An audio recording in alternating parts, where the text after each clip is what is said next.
diseñadores alcanzar alturas y tamaños nunca antes vistos. Fue un gran impacto. Eran los 2 rascacielos más altos del mundo.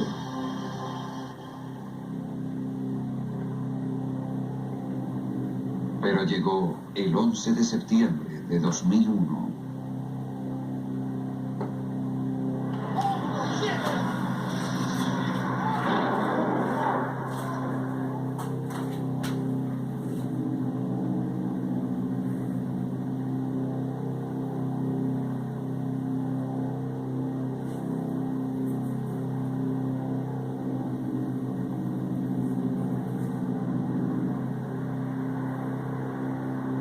Aún no se sabe cuánta gente pereció en esta pesadilla de polvo y acero derrumbado.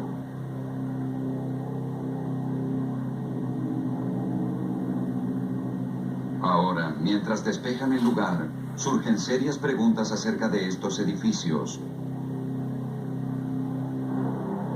¿Fue el colapso inevitable? ¿Por qué tanta gente quedó atrapada en su interior sin posibilidad de escapar? La nueva evidencia sugiere que las Torres Gemelas eran particularmente vulnerables al ataque y que su diseño impidió que la gente escapara antes de que las torres quedaran reducidas a esto.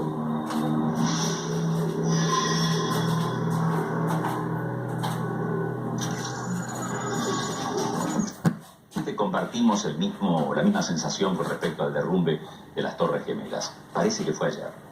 Y sin embargo han pasado ya 3 años desde aquel 11 de septiembre de 2001. Periódicamente hago un ejercicio, le pregunto a algún amigo, ¿qué hacías el 15 de octubre de 2002, por ejemplo? Me contestan, qué sé yo, qué hacía el 15 de octubre, ¿quién puede acordarse? Únicamente en las películas a veces contestan esas cosas como, estaba jugando póker con mis amigos. Bueno, en la realidad nadie recuerda exactamente qué hacía un día determinado. Sin embargo, si preguntamos, ¿qué hacía usted el 11 de septiembre de 2001? Creo que todos recordamos perfectamente qué hacíamos, dónde estábamos. Particularmente en mi caso, estaba en Holanda, me avisaron que había impactado la torre, corrí al televisor, vi ya la torre en llamas, y pensé seguramente lo que también todos hemos pensado, qué infausto, qué accidente desdichado, qué mala suerte, ¿no? Pero cuando fuimos testigos, poco después, de ese segundo avión que en ese ángulo así de 45 grados entraba prácticamente en la torre como si fuera un cuchillo caliente en un pan de manteca, ahí tuvimos la convicción de que estábamos en presencia, de que éramos testigos del mayor crimen terrorista, me resisto a llamarlo atentado, perpetrado en la historia de la humanidad. Pero más allá de las preguntas lógicas de cómo, qué mente enferma puede concebir, planificar y ejecutar semejante horror, surgieron otras preguntas más terrestres, diría yo. ¿Fue inevitable? ¿No se pudo prever esto? ¿Se pudieron salvar más vidas? Bueno, las respuestas a todas esas preguntas aquí, en la aventura del descubrimiento, a partir de este momento. A menos de 5 kilómetros de donde alguna vez se alzaron las torres, los indicios de su colapso yacen en gigantes escombros retorcidos. Trozos de acero reforzado apilados en este parque de chatarras de Nueva Jersey. El tiempo es escaso. Se está cortando la evidencia en trozos para exportarla a plantas de reciclaje en el sudeste asiático. Los tratos con los comerciantes de chatarra ya están cerrados. Con la llegada de cada pieza sólida, las grúas luchan para levantar trozos de metal que pesan más del doble que los camiones utilizados para transportarlos.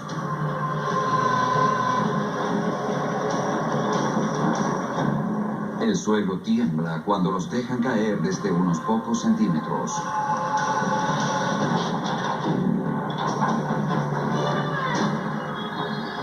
Es difícil creer que este acero cayera desde 400 metros de altura. Y es difícil imaginar que alguien en su interior haya sobrevivido. Algunos lo lograron. Entre ellos, algunos bomberos que presenciaron la destrucción refugiados en el hueco de la escalera, mientras la torre norte se desplomaba sobre sus cabezas.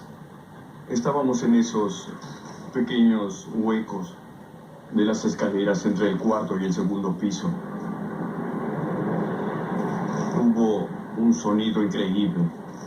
Aún recuerdo el sonido del acero. Esas macizas vigas de acero de 1,5 metros retorciéndose alrededor, como si fueran trenzas de pan. Yo nunca lo olvidaré. En un sentido, la razón por la que cayeron las Torres Gemelas es obvia. Fueron embestidas por grandes aviones cuyos tanques contenían miles de litros de combustible. Pero de ningún modo hay certeza de que otro rascacielos hubiera colapsado del mismo modo. La persona que tal vez más sabe acerca de las Torres Gemelas es el ingeniero estructural que las construyó y cuyas oficinas se encuentran en Manhattan. Solían tener una imponente vista del complejo, pero ahora observan la operación de rescate más grande que Nueva York haya presenciado. Si se quiere, puede decirse que la responsabilidad de que las torres no resistieran es mía. También se me puede adjudicar el hecho de que no se mantuvieran en pie. Que si yo me siento culpable por el hecho de que colapsaran,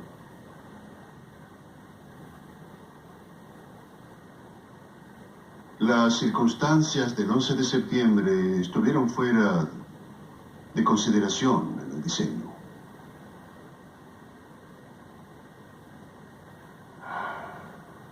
Si entonces hubiera sabido lo que sé hoy en día, hubiera resistido, por supuesto.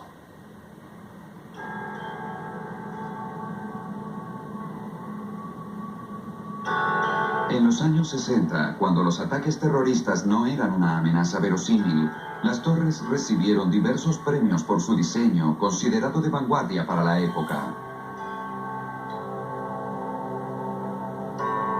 El modo en que se construyeron y, en cierta medida, el modo en que colapsaron, se debió a las demandas extraordinarias inherentes a la escala del proyecto.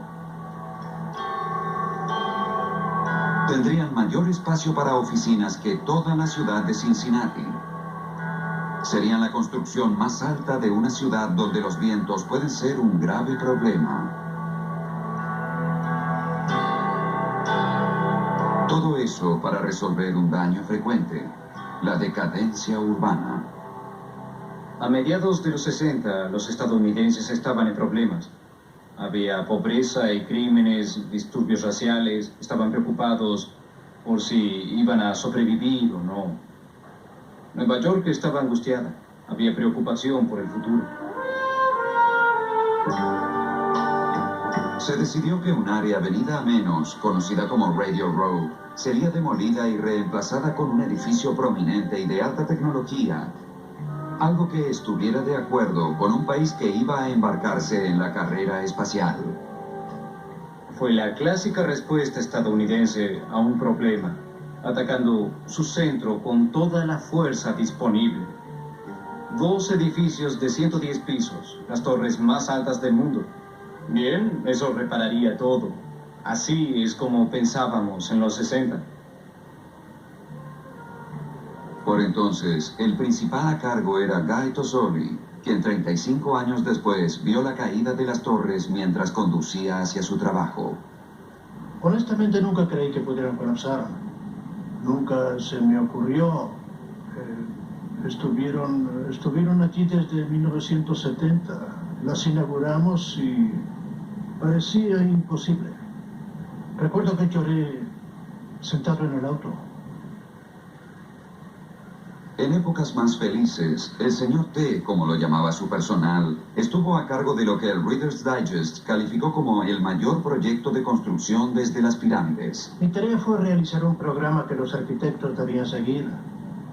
Definir cuántos metros para oficinas, cuántos para el servicio, un lugar para clientes, un hotel. Y tuve que hallar a los arquitectos que lo llevaron a cabo.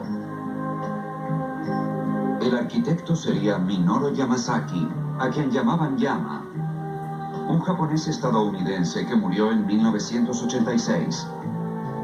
Él concibió un par de torres de 80 pisos que se alzaban desde una enorme plaza abierta.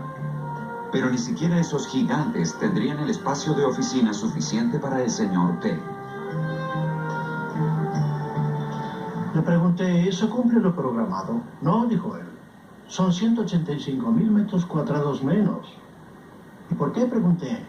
Porque no se puede construir algo que supere los 80 pisos. Bien, ¿por qué?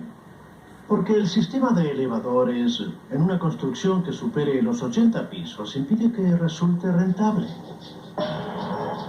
El problema era que en un edificio que superaba los 80 pisos, gran parte de los pisos inferiores se ocupaban con los elevadores necesarios para llegar a los pisos superiores, y eso resultaba antieconómico. Pero ese pequeño problema no detendría a Guy Tozzoli. Recuerdo que le dije a Llama, el presidente Kennedy enviará un hombre a la luna. Puedes construir el edificio más alto del mundo. La manera de resolver el problema fue tratar cada tercio del rascacielos como 3 edificios separados de 40 pisos, para requerir menor cantidad de pozos de elevadores. Este diseño se repitió 3 veces, y todo el sistema quedó unido con 2 elevadores directos, los únicos que recorrían la altura total del edificio.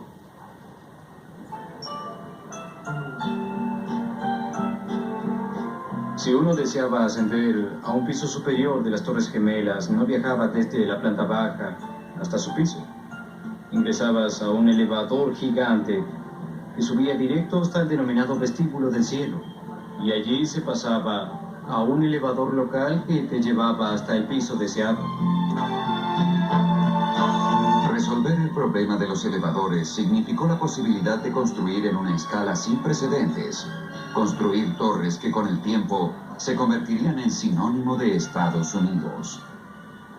Construimos un edificio que colocaba en el aire una gran cantidad de espacio rentable, mucho más que cualquier edificio del pasado e incluso de la actualidad. A fin de lograrlo, reconsideramos el proceso de construcción y la tecnología para el diseño. Pronto se hizo evidente que los ocasionales vientos neoyorquinos de 160 kilómetros por hora serían un factor preponderante. El empuje lateral del viento sobre las Torres Gemelas es tal vez 4 o 5 veces superior a la fuerza provocada por un terremoto en Los Ángeles o Tokio. El viento podría hacer oscilar a un edificio tan inmenso, y no solo lo recostaría hacia atrás, podría provocar una peligrosa oscilación de lado a lado. Por primera vez, se utilizó un túnel de viento para analizar el movimiento de los edificios con vientos huracanados. Y se demostró que si no se diseñaban correctamente, las torres se destruirían con la agitación. La solución fue construirlas con acero reforzado concentrado en las paredes exteriores, apartándose drásticamente del diseño convencional de rascacielos. La mayoría de los rascacielos se construye sobre armazones de acero u hormigón, un tramado de columnas y vigas que atraviesan todo el edificio. Las Torres Gemelas fueron diferentes. Fue lo que los ingenieros llaman una estructura tubular. Tenían una gran malla resistente de acero que rodeaba el exterior. El modo en que se construyeron estos muros fue igualmente ingenioso. Por separado, se soldaron 3 columnas de 9 metros de largo cada una para construir un panel prefabricado relativamente liviano pero rígido. Luego lo elevaron para unirlo a miles de piezas similares, formando un inmenso y robusto muro de acero. En el centro había un núcleo de acero que contenía las escaleras y los elevadores, y otorgaba a las torres su principal punto de venta, pisos grandes y de espacios abiertos. Había otra ventaja en el sistema: ahorraba dinero. Se podía construir la estructura tubular con casi la mitad de acero necesario para el armazón convencional, que atraviesa toda la estructura y resultaría igualmente sólida y resistente.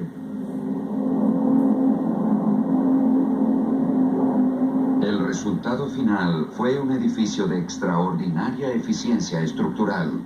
Cientos de hectáreas de espacio para oficinas suspendidas en el aire por la ingeniosa utilización del acero. Acero que ahora yace en un parque de chatarras y que guarda el secreto de cómo se derrumbó este diseño revolucionario.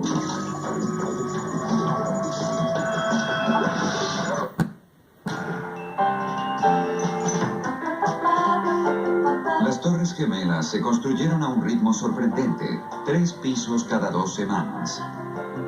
El acero llegó desde todo Estados Unidos y el exterior, justo a tiempo para encaramarse en su nuevo hogar en el cielo.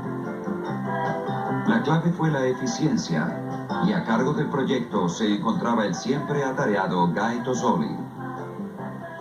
Lo primero que hice fue concertar encuentros de 17 minutos. Eso era el máximo de tiempo que podía brindar. Y continué así religiosamente. Y dio resultado. Eso fue muy importante, porque si algo se demoraba, perdíamos $1 millón diarios. Debía finalizarse a tiempo.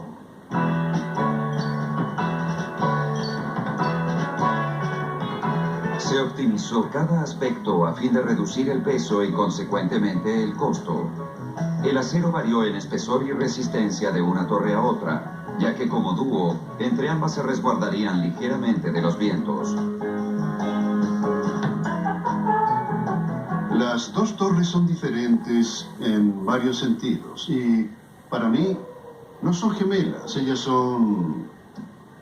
tengo un problema, no puedo hablar en tiempo pasado.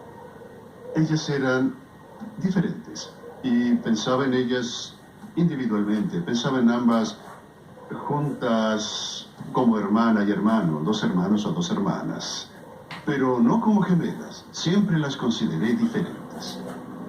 La tarea final fue colocar la antena de televisión de 350 toneladas en lo alto de la Torre Norte, elevando su altura total a 524 metros. Pero la moda arquitectónica ya había cambiado y las torres recibieron una fría recepción de los críticos. La comunidad de arquitectos las ignoró por completo, salvo para burlarse de ellas a menudo. Recuerdo que decían que eran absolutamente vulgares y que era triste que los edificios más altos de Nueva York fueran los más aburridos. El primer ataque terrorista a las torres tuvo lugar el 26 de febrero de 1993. Una camioneta alquilada, llena de latas de hidrógeno y el equivalente a media tonelada de TNT, fue conducida hasta el estacionamiento en el subsuelo del complejo.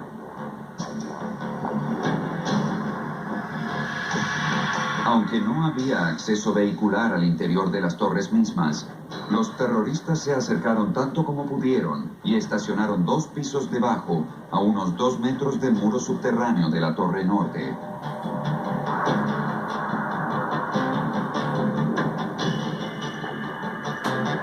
«18 minutos después de las 12, la bomba estalló.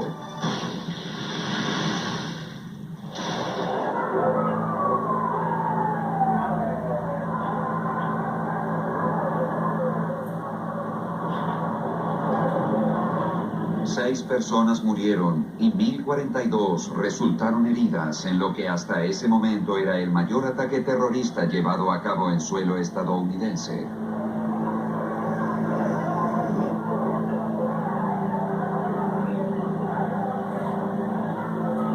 Las torres actuaron como chimeneas gigantes, aspirando hacia arriba el humo de la explosión a través de escaleras y pozos de elevadores atestados de gente que intentaba escapar. La intención fue demoler la base de la Torre Norte y provocar la caída sobre la Torre Sur. Pero los terroristas no calcularon la extraordinaria resistencia de este tubo de acero. La bomba fracasó en su propósito porque explotó fuera del muro perimetral. El estallido apenas destruyó varios pisos del estacionamiento y la zona de maquinarias.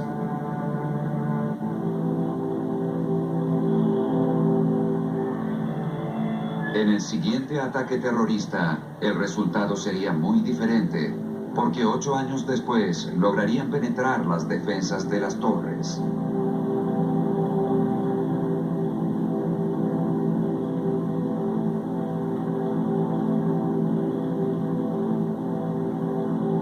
Desde este punto, el diseño de los edificios indicaba que el colapso era inevitable.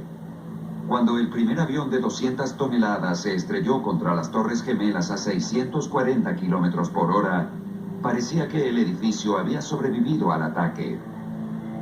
Pero en realidad, se había producido un terrible daño en el interior, cortando las vitales rutas de escape y comenzando el proceso por el cual las torres cayeron. 6 minutos después de las 9, mientras los espectadores observaban aterrados, impactó el segundo avión.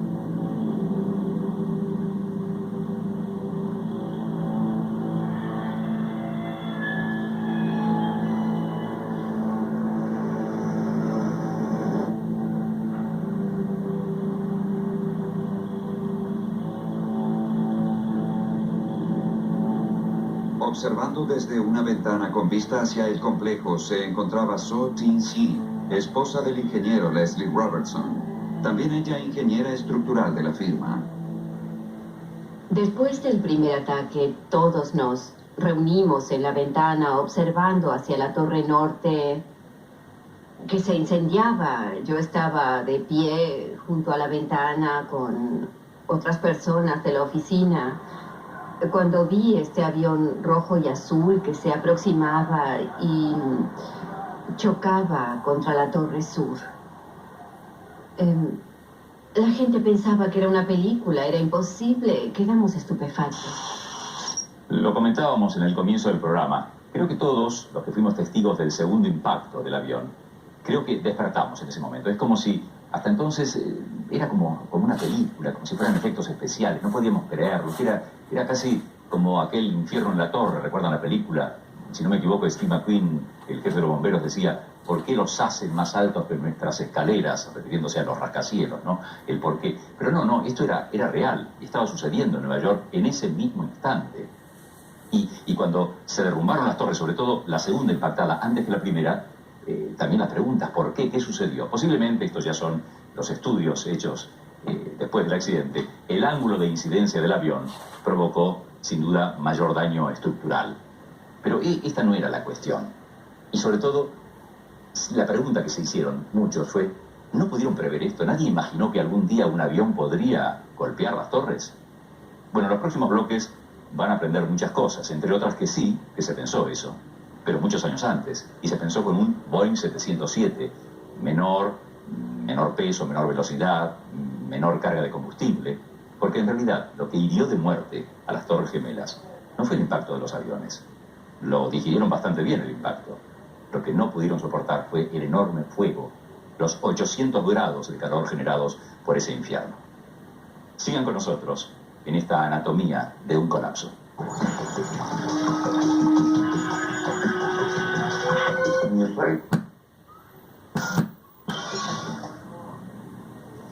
En las semanas y meses que pasaron desde aquel horroroso día, el juego completo de planos y dibujos guardados en esta oficina fue sometido a una inspección minuciosa. Estos planos ilustran gráficamente por qué muchos no pudieron escapar del edificio. Estos son los dibujos arquitectónicos de la Torre Norte, la Torre A. Y este es el piso 94, muy cercano a los pisos de impacto. El avión ingresó desde el lado norte y golpeó de costado el núcleo que se extiende desde aquí hasta aquí y de acá hasta acá. Si se superpone la silueta del avión sobre los planos, resulta evidente la escala del impacto. Con una envergadura y longitud de 48 metros, el avión devastó el núcleo central, destruyendo simultáneamente casi todas las rutas de escape. Con el esquema de las escaleras ubicadas aquí y aquí, no crean que alguien por encima de estos pisos pudo lograr salir, porque las escaleras se encuentran justo en el centro del edificio y allí es donde quedó gran parte del avión. El diseño que tan ingeniosamente logró plantas abiertas y espaciosas concentró los elevadores y escaleras en donde golpearon los aviones. Para casi todos por encima del piso 77 en la Torre Sur o el piso 91 en la Norte, no habría escapatoria.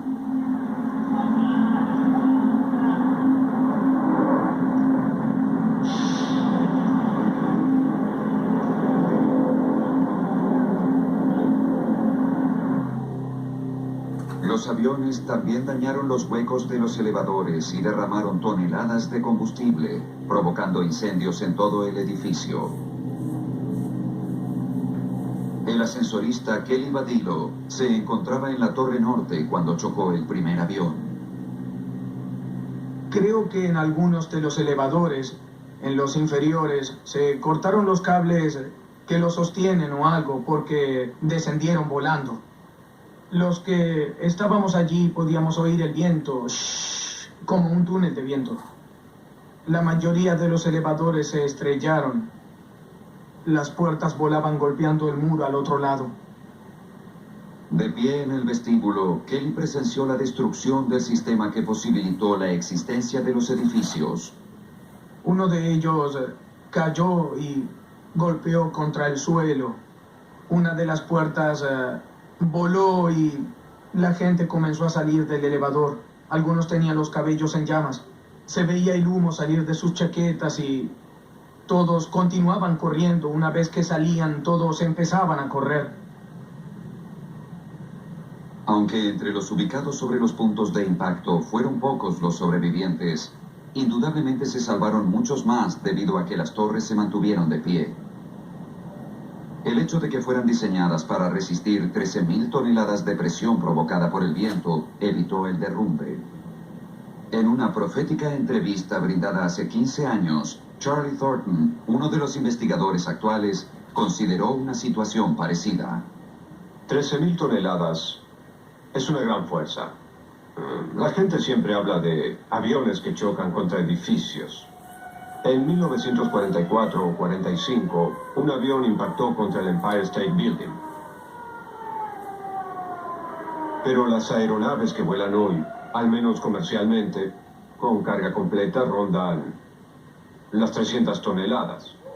Si se piensa en un elemento de 300 toneladas que impacta contra un edificio diseñado para soportar 13.000 toneladas, es evidente que un avión que choque contra las Torres Gemelas no puede derribarlas. Podría afectar elementos estructurales localizados, derribar una columna o provocar algunos daños pequeños. Pero es imposible pensar que un avión derribe un edificio como este.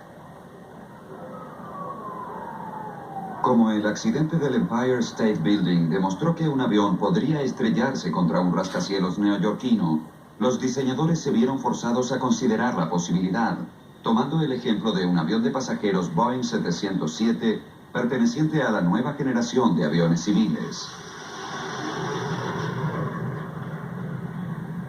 Pero el avión que se estrelló contra la torre era un Boeing 767, más pesado que un 707, lleno de combustible y más veloz. La energía contenida en un avión u otro objeto es proporcional al cuadrado de su velocidad. Duplicándola, se obtiene 4 veces esa energía. Por ende, la fuerza de impacto descargada por el 767 fue sustancialmente superior a la prevista por nuestro diseño. Aunque los impactos fueron más poderosos de lo previsto y el daño tuvo un alcance superior a lo imaginado, las torres no cayeron. Las columnas a ambos lados del hueco soportaron el enorme peso proveniente de arriba. Pero luego los edificios quedaron dañados más allá de lo calculado. Y la siguiente fase de la tragedia consumiría la escasa resistencia que quedaba.